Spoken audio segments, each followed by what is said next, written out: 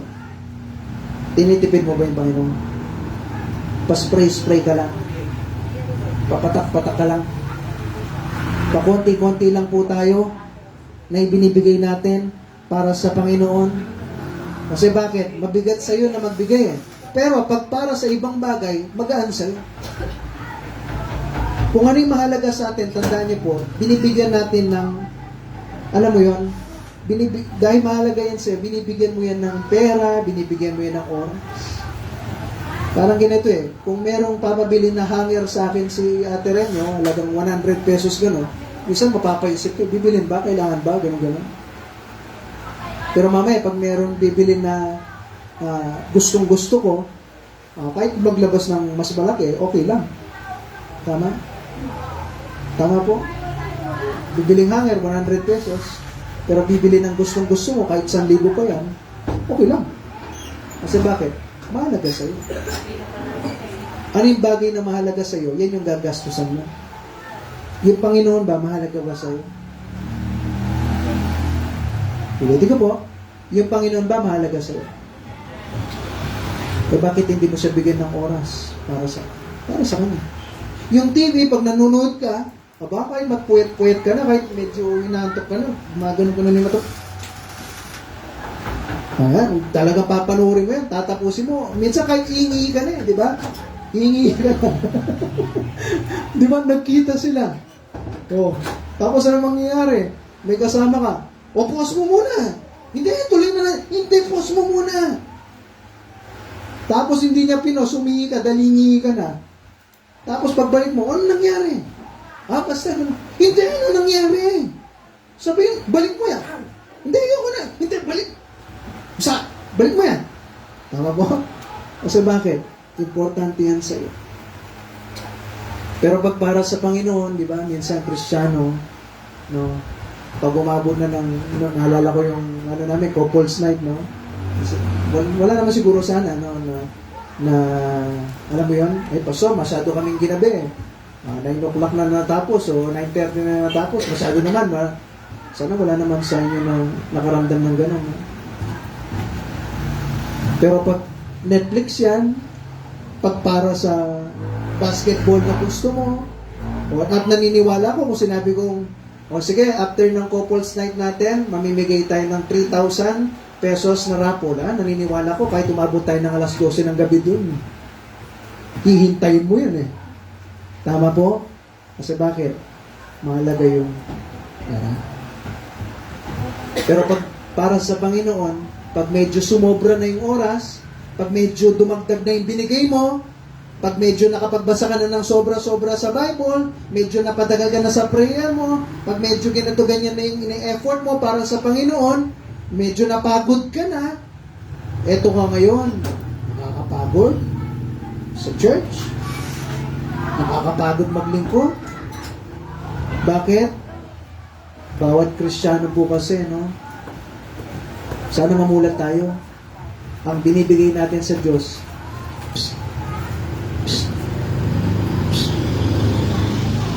spray lang. Hindi talaga yung puro sa Panginoon. Kumusta ka? Kumusta po? Si Mary, binigay niya yung buo. 150,000 pesos na pabango. Naniniwala ko, iniipon niya ito. Naniniwala ko, pinakaingat-ingatan niya ito. Meron ba sa inyo kung meron kang mamahaling pabango, hindi mo iingatan? Ingatan. Naalala ko nun, namatay yung lolo ko. Nakita ko yung mga pabango, bote, pero gano'n na lang yung ano. Hindi ko alam, ilang taon niya ini-spray yun, tinitipid. Gagamitin ko, may matanda, hindi ko ginamit. Pero nakuha na niya mamatay, hindi ko alam paano niya tinipid yun. Alam niyo po yun? Mamahalin eh. Na kahit laban mo yung damit, maaamoy mo pa rin eh. Kasi bakit? Ibang klaseng pabango. Mamahalin, pero binigay po yan ni Mary. Number 3, last na po. pag-uudyok ng kanyang pagmamahal. Ano yung naging dahilan? Bakit bibigay ni Mary ang 150,000 pesos na pabango? Ano yung nag-udyok sa kanya? Ano yung naging dahilan? No? Na bakit binigay niya yan para sa Panginoon? Una, pagbabagong buhay. Dahil alam niya sa sarili niya na binago ng Diyos yung buhay niya at yung buhay ng pamilya niya. Na-realize nga ba, sino ba ako para pwede ko pang ipagkaito para sa Panginoon? Balang araw noon, dapat mamamatay ako pero ngayon nakilala ko yung Panginoon. Balang araw, langit na ako dahil nalaman ko sa Biblia. So, anong halaga ng pera na nandito sa bulsa ko? O anong halaga ng ginato ganyan na pinag-iingat-ingatan ko na hindi ko kaya magbigay sa Panginoon? Kung yung Panginoon, binigay niya nga yung anak niya para sa akin, ano yung pwede kong ipagkait naman para sa Panginoon na sinasabi ko na mahal ko? Pero mo ganun kakamahal ng Diyos, binigay niya yung kanyang anak. Yung pinaka-importante sa kanya, binigay niya para sa iyo. O tayo, yung pinaka-importante sa atin, hindi man natin may bigay para sa kanya. Kumusta po ba tayo sa pagmamahal natin sa Panginoon? Pangalawa po, dahil merong pagkabuhay muli. Binuhay ni Jesus Christ si Lazaro sa mga patay. At tayo, nagkaroon tayo ng pagkabuhay muli. Na kung saan, dati impyerno tayo, pero ngayon, may Kristo na tayo sa ating puso. At soon, yung mga mahal natin sa buhay, magkikita tayo lahat dyan sa langit. Yan yung ginawa ng Diyos sa atin. Binago ka niya, binago niya yung buhay ng pamilya mo. Pero sa lahat ng mga bagay po na yan, kumusta tayo? Labis ba yung pagbibigay mo para sa Panginoon? At yung uli is pagtubos o pagliligtas.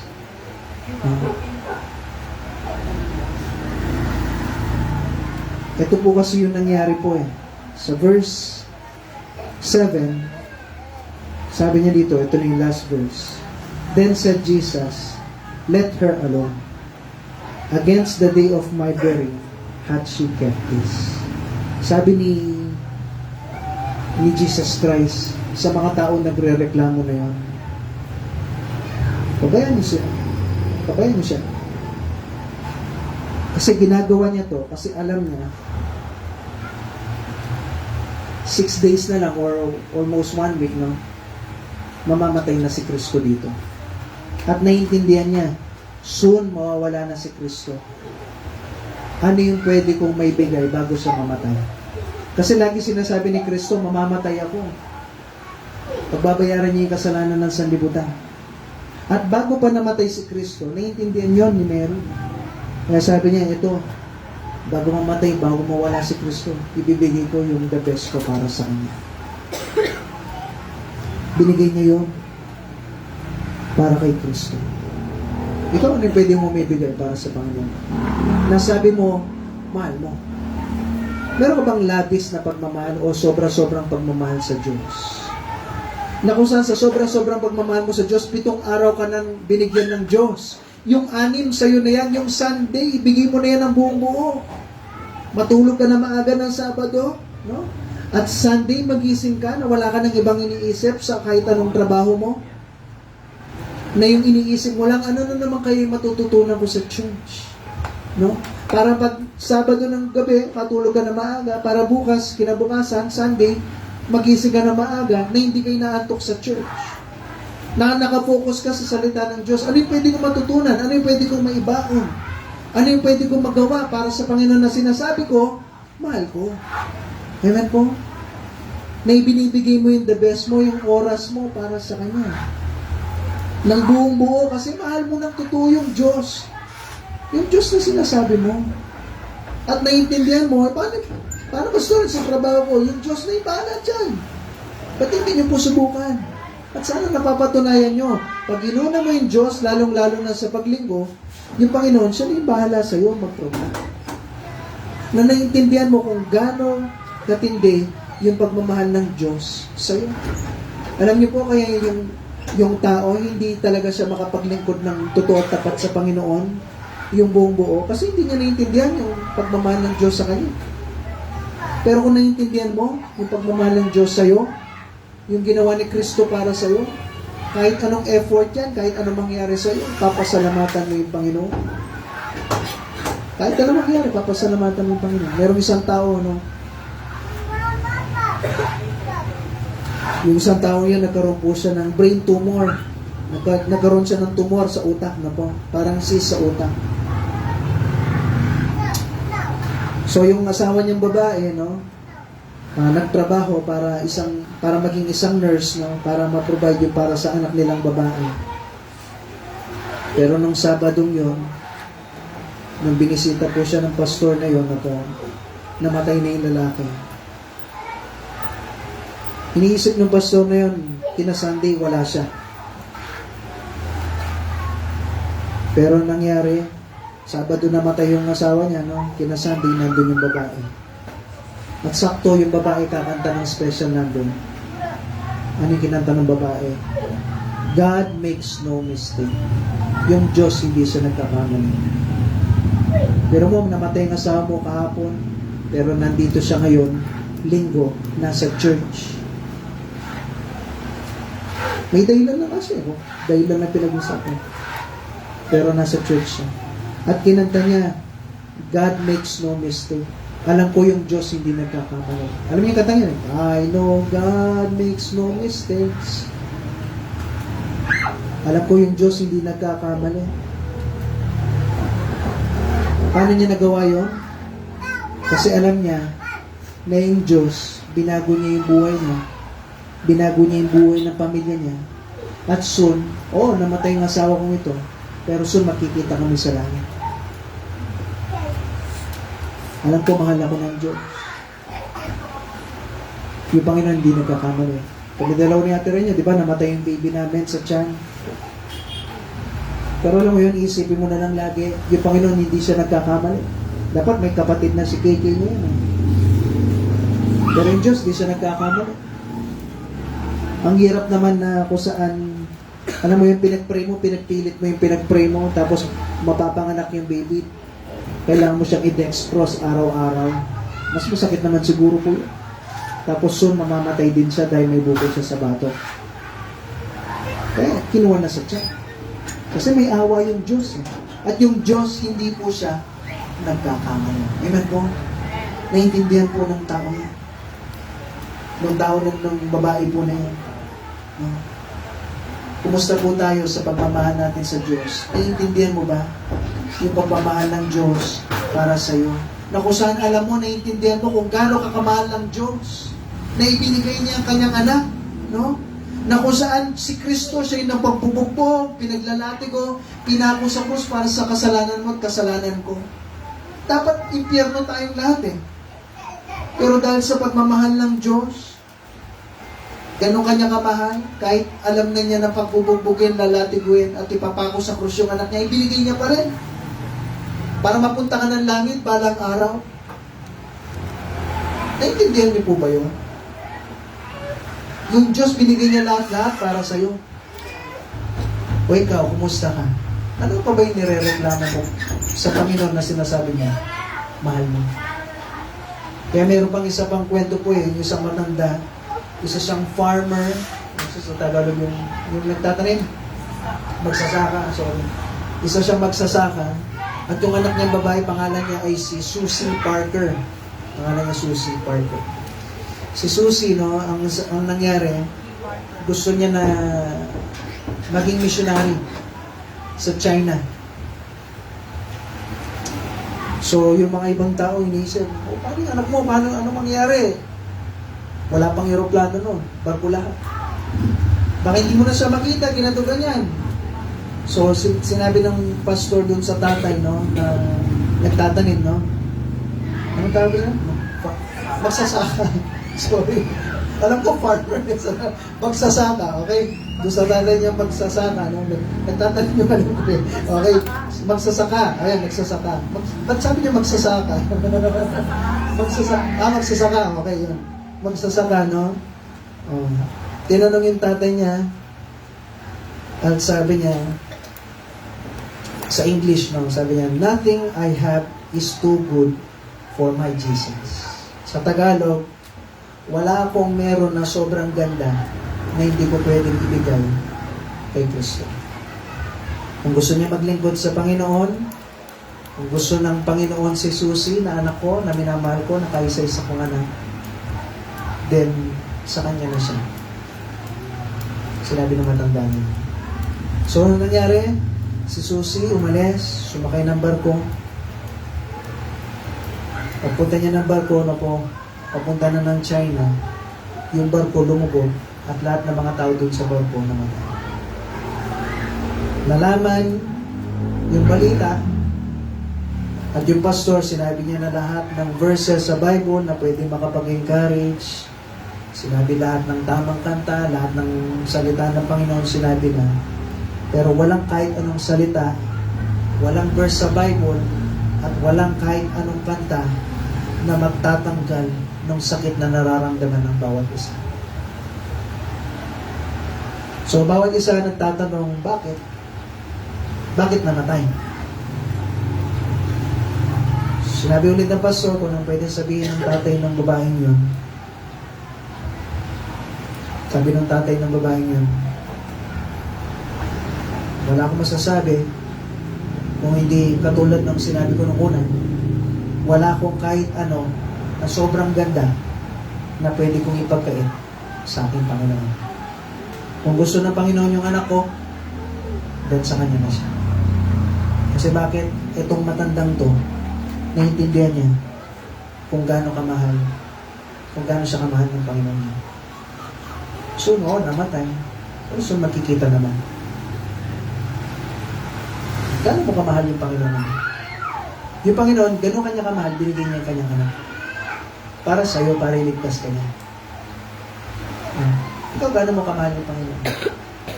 Na every Sunday, pwede mo mapangako ngayon sa Panginoon, Lord, gano'n kita kamahal, na every Sunday morning at afternoon, nandito, ibibigay ko na sa'yo. Kasi gano'n kita kamahal. Hindi na importante yung sa trabaho, o baka mangailangan kami, pero kayo na pong bahal. At naniniwala ko, hindi ka papabayaan ng Diyos.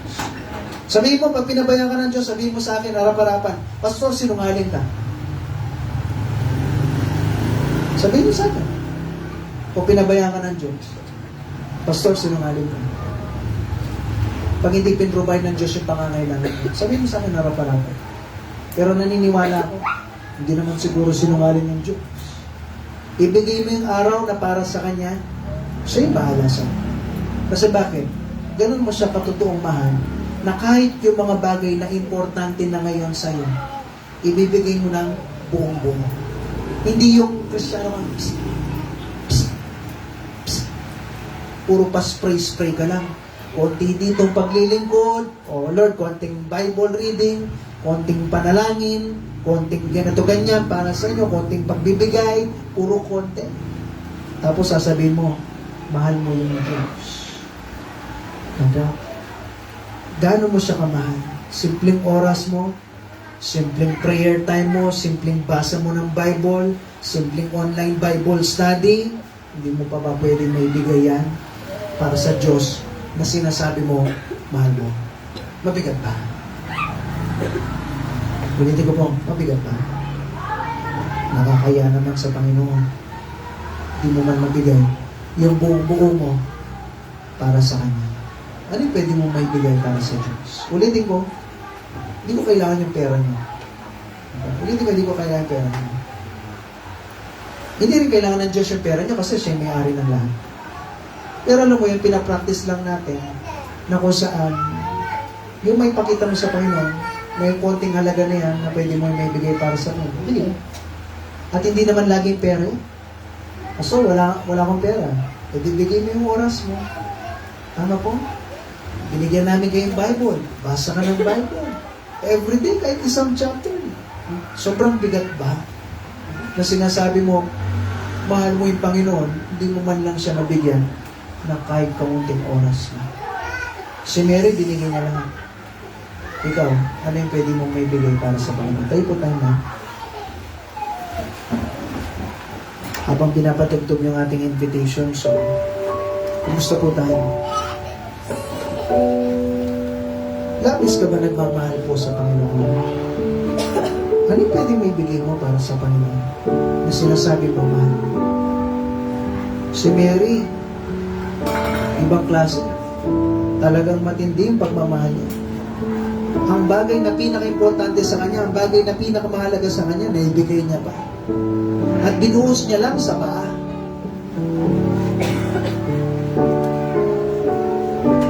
Kasi pinapakita niya sa Panginoon, Lord, kahit paano to, importante to para sa akin. Gusto ko ibigay yung buong buo ko para sa iyo.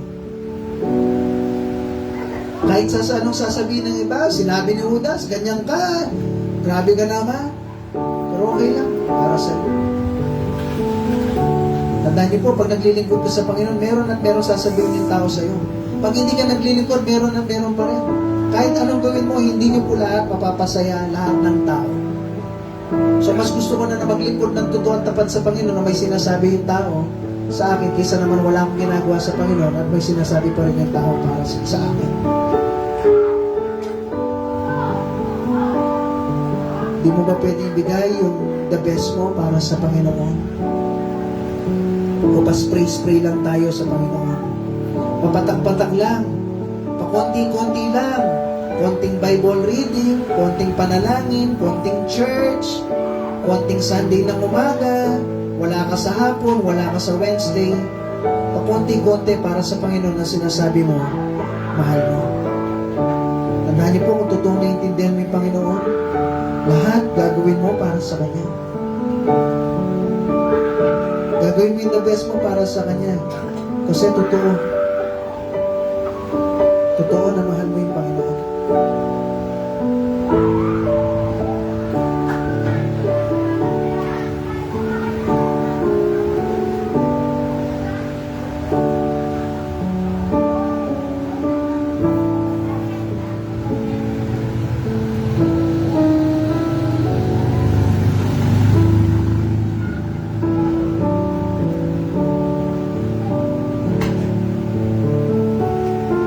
Pwede ba tayo ngayon manalangin sa Panginoon?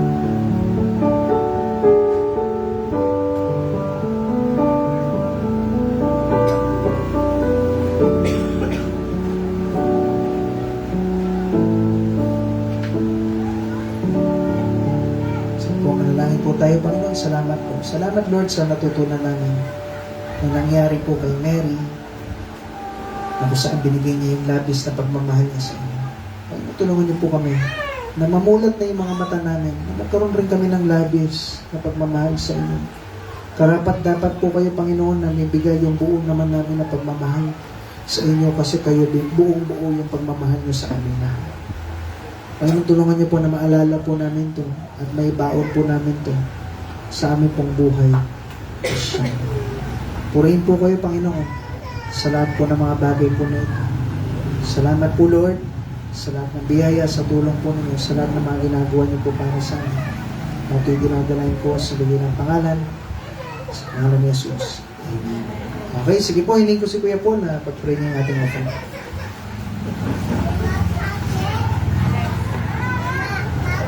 Yes, Lord. Salamat po, Lord, sa napakinggan po namin, Lord. Sana may-apply po namin sa aming sarili at sa aming pamamahay. Yes, Lord, pinag-pray ko po ang aming offering, Lord.